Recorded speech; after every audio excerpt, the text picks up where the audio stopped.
السنة التشريعية الثانية تا دێت کێشە سیاسیەکانی عێراق ئاڵۆزتر دەبێت.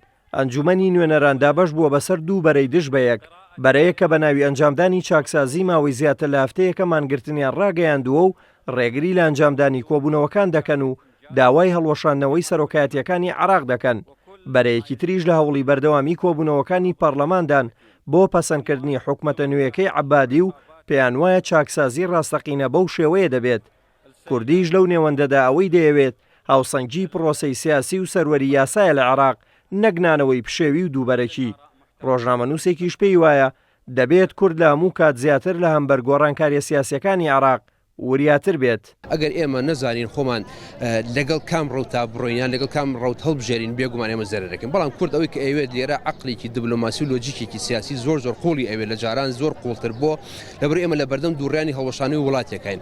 ئەم وڵاتێکە هەڵەوەشێتەوە ئەگەر ئێمە نەزانین سیاست بکەین پریشکە خراپەکەیمان بەرەکەوێت. ئەگەر بتوانین دیبلۆماسیەن کاریان لەگەڵ بکەین بێگومان ئەتوانین لە کێکەکەی عێراق پارچەیە لەو کێکە وەرگین.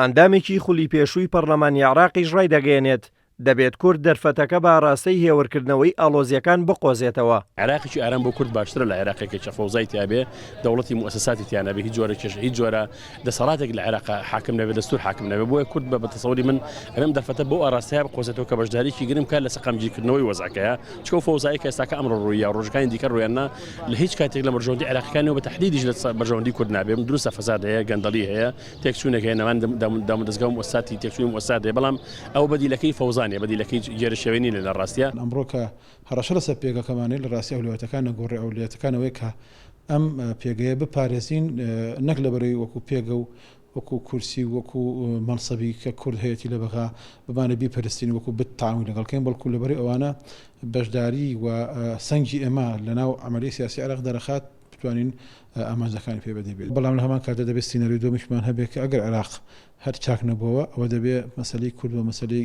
کوردستان لەسەر بارودۆخی میزاجی عێراقیەکان لە شیعە و سوننە پەک نەخەین. ئەگەرچی هەوڵی زۆر هەبوو بۆ ئەوەی کۆبوونەوەی پەرلەمان بە سەرپەرشتی سەلیم جبوری بەڕێوە نەچێت، بەڵام دوجار ڕۆژی سێشەممە 26 نیسان بە تەواوکردنی نیسابی یاسایی و بە بەشداری کورد دانیشتنەکەی ئەنجومەنی نوێنەرانی عێراق ئەنجام درا. دلێر کەمال کورساد نیوز سلێمانی.